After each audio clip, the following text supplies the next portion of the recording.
application review, business review, investment, lifestyle, social politic.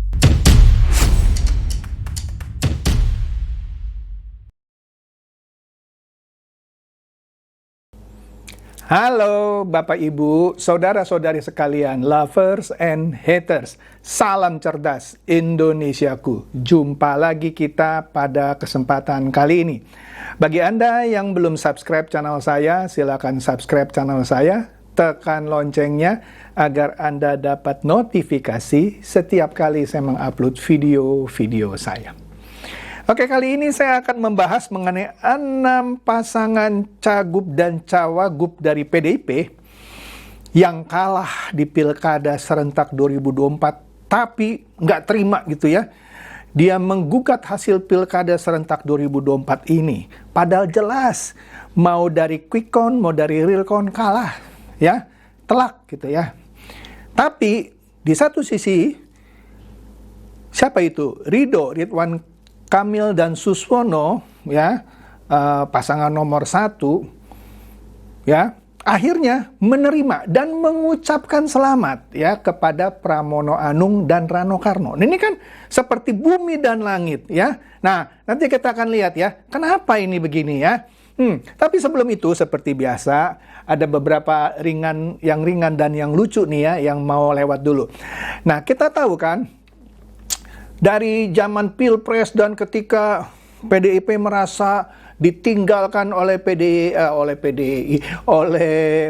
Pak Jokowi maksud saya, muncullah narasi-narasi yang menyudutkan Pak Jokowi. Misalnya, Pak Jokowi itu pernah minta 3 periode kepada Bu Mega, tapi ditolak. Bagaimana sih minta 3 periode ke Ibu Mega? Memang Ibu Mega itu yang punya Indonesia? Itu juga nggak masuk akal. Lah nggak bisa, kan ada undang-undangnya. Kalau Ibu Mega pun bilang, iya bisa. Memang DPR akan menyetujui. Memang isi DPR itu cuman PDIP. Lah orang-orang percaya gitu ya. Nah, oleh karena itu supaya tidak ada lagi fitnah ya. Kita lihat ini video sebenarnya udah lama gitu ya. Ini yang ngomong anaknya Ibu Mega sendiri. Nah kita lihat nih ya. Cuitan dari Gigli Georgi ya. Nah, anak kandung Ibu Mega sendiri yang ngomong loh ya, katanya ya. Pak Jokowi tidak pernah minta jadi presiden 3 periode. Nah, anaknya sendiri loh yang ngomong ya. Info aja supaya kalian tahu dan berhenti bikin dosa karena nggak tahu tapi jadi fitnah. Seperti Adian yang suka ngomong, Jokowi itu pernah ngadep Bu Mega minta 3 periode. Nah, kita saksikan ya videonya supaya tidak ada fitnah lagi di antara kita. Oke. Puan, ini ada pernyataan dari Bang Adian kalau menyebut bahwa perseteruan Pak Jokowi dengan PDIP itu bermula dari Bu Mega menolak perpanjangan masa presiden. Artinya memang dulu Pak Jokowi sempat menginginkan 3 periode, Mbak. Tapi PDIP menolaknya. Yang bisa saya sampaikan bahwa sesuai dengan konstitusi, jabatan presiden itu adalah 2 kali. 5 kali 2 kali gitu 10 tahun. Jadi kalau kemudian ada perpanjangan itu mekanismenya dari mana, kemudian seperti apa, kan waktu itu tidak ada mekanisme yang kemudian memungkinkan untuk kita melakukan perpanjangan atau melakukan 3 periode. Tapi benar Mbak, Pak Jokowi pernah datang ke Bu Mega untuk meminta hal itu, Mbak? Oh enggak, nggak pernah, setahu saya nggak pernah beliau meminta untuk perpanjangan 3 periode. Secara tersirat, Mbak. Bu Mega dengan Pak Jokowi, Mbak, yang viral, yang katanya Bu Mega mengempaskan tangan Pak Jokowi, gimana mungkin ada tanggapan Bu? Ini suka manas-manasin, mengemaskan tangan tuh bukan kan karena itu kan yang turun tangga itu kan. Iya. Turun tangga kan udah pegangan sama Mas Ganjar, kemudian nggak lihat namanya turun tangga kan fokus ke tangga, jadi nggak ada saling menghempas-hempas tuh nggak ada sama sekali, nggak kasih ibu tuh sepanjang masa, cuman urusan turun tangga aja sampai diperanjang. Nah ya, Anda dengar ya, Puan sendiri, dia kan ketua DPR pada waktu itu, bahkan sekarang ya, nggak ada mekanisme presiden itu bisa 3 periode. Kalaupun mau 3 periode, Ibu Mega juga nggak bisa apa-apa. Itu harus diajukan ke DPR, ya. DPR harus menyetujui. Kan fraksi di DPR bukan hanya PDIP, ada Gerindra, ada PAN, ada Golkar. Memang semuanya menyetujui. Ya nggak ada. Dan Puan sendiri juga bilang nggak ada tuh, ya.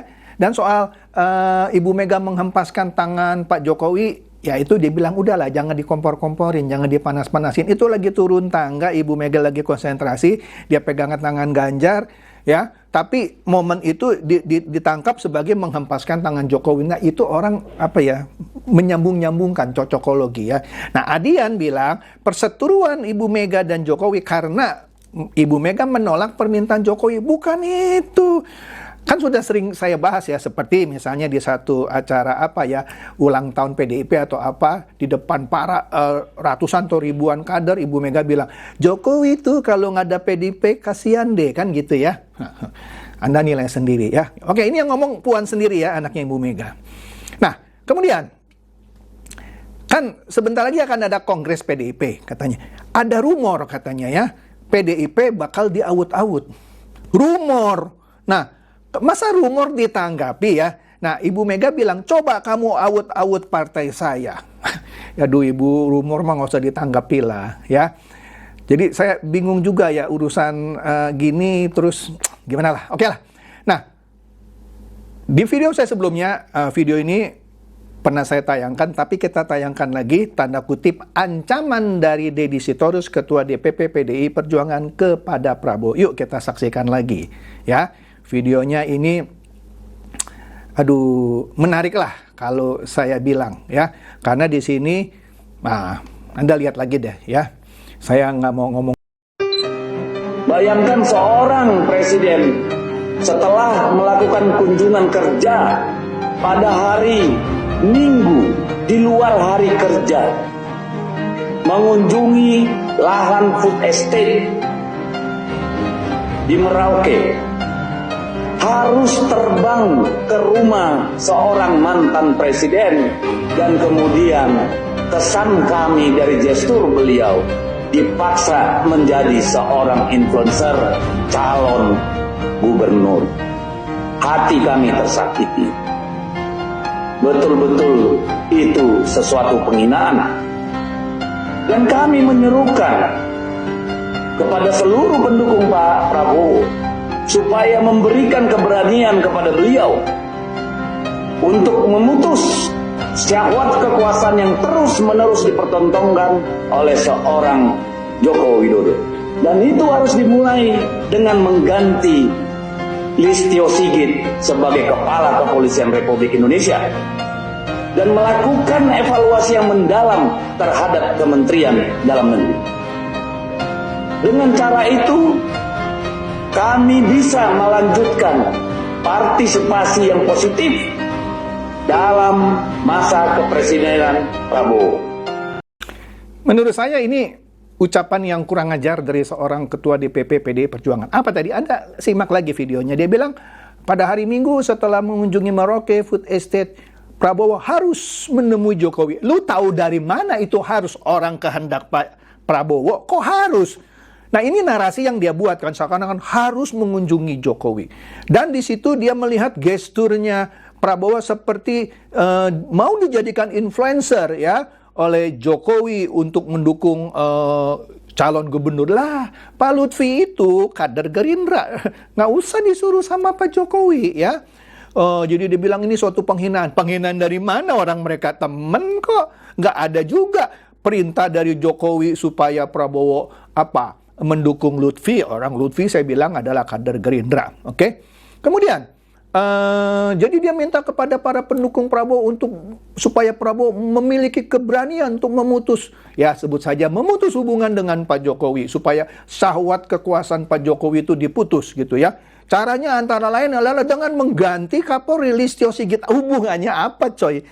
Masa ujung-ujungnya mengganti Kapolri Listio Sigit dan mengevaluasi Kementerian Dalam Negeri Pak Tito Karnavian. Oke? Hanya dengan demikian saja maka PDIP bisa mendukung pemerintahan Prabowo. Jadi kalau Pak Prabowo tidak mengganti Listio Sigit, tidak mengevaluasi Kementerian Dalam Negeri, tidak memutus hubungan dengan Jokowi, jadi lu mau jadi oposisi, ya nggak apa-apa ya. Nggak dipikirin kok sama Pak Prabowo, kok gitu aja repot gitu ya. Oke. Oleh karena itu, di sini kalau kita lihat ya, ada berita di Kompas TV. Prabowo hargai PDIP yang pilih berada di luar koalisi. Apalagi jelas Deddy Sitorus bilang kalau nggak ganti Kapolri, nggak mengevaluasi Kementerian Dalam Negeri, tidak putus hubungan dengan Jokowi, maka kami tidak akan dukung gitu ya. Mereka hanya akan dukung jika tadi pemutusan dengan Jokowi dilakukan, Kapolri diganti, kemudian Menteri Dalam Negeri juga dievaluasi. Kalau enggak, ya enggak. Kalau iya, kita dukung. Nah, oke, di sini dia bilang Prabowo hargai kok kalau PDIP pilih berada di luar koalisi. Demokrasi perlu ada checks dan balance. Setuju, Pak. Memang harus, kalau semua masuk ke pemerintahan nggak bagus juga. Kan sudah saya sebut berkali-kali dan terbukti ya. Memang harus ada oposisi, apapun namanya. Nah, di sini dikatakan Pak Prabowo menghargai keputusan PDIP yang memilih berada di luar pemerintahan. Walaupun Puan bilang meskipun berada di luar pemerintahan, tapi mereka mendukung dari DPR. Walaupun tadi ketua DPP-nya Deddy Sitorus bilang begini-begini ya. Oke, kita lihat aja. Jadi Pak Prabowo menilai dalam pemerintahan memang perlu ada pihak yang berada di luar koalisi sebagai check and balance ya. Kalau nggak ada yang koreksi. Tapi kalau koreksinya benar ya kita ikuti. Tapi kalau koreksinya cuma dibuat-buat gitu ya, ya kita lihat saja ya.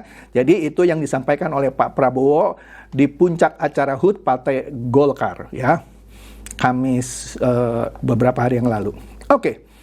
Dan di situ dia bilang dia menghargailah PDIP ya.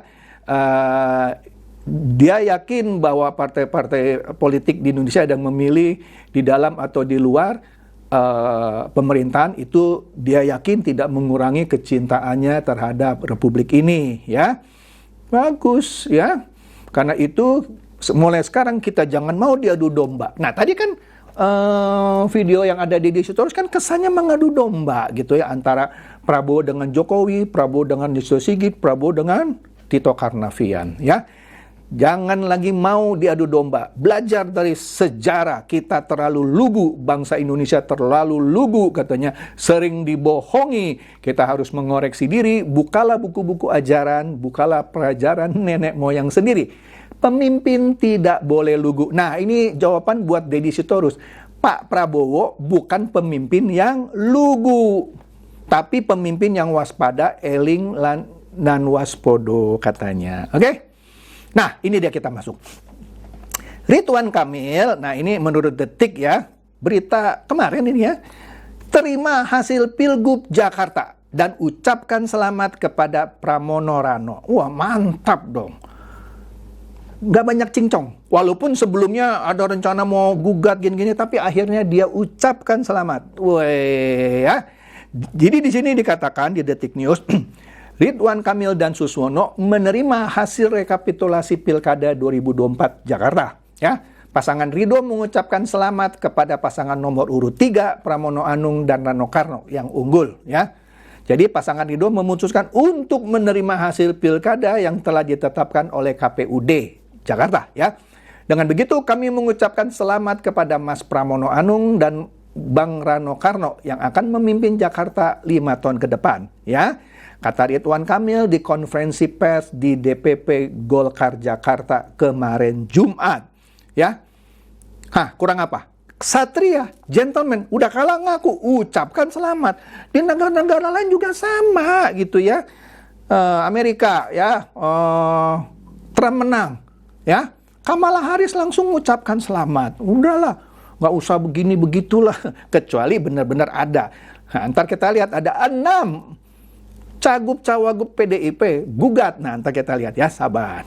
Nah, ini Kompas TV juga memberitakan bahwa Ridwan Kamil dan Suswono ucapkan selamat ke Pramono usai menangkan Pilkada Jakarta 2024. Gitu, adem ya. Sudah kalah ngaku, ucapkan selamat. Kan sudah saya bahas juga di video-video saya sebelumnya. Kalau memang Pramono Rano menang, kita ucapkan selamat. Udah, jangan macam-macam lah ya. Oke. Nah, dan Radio El Sinta memberitakan yang berhubungan dengan itu, dikatakan Ridwan Kamil menitipkan aspirasi yang diterima oleh pasangan Ridho agar bisa dikerjakan oleh cagup-cawagup terpilih Pramono Anung dan Rano Karno. Ya kan, tentu aspirasinya yang bagus-bagus lah untuk memperbaiki Jakarta, membuat Jakarta baru, bla bla bla, ya kan? Bagus lah. Nah, Kompas TV memberitakan dari sisi lain, di mana Ridwan Kamil membocorkan alasan tak gugat pilkada ke Mahkamah Konstitusi.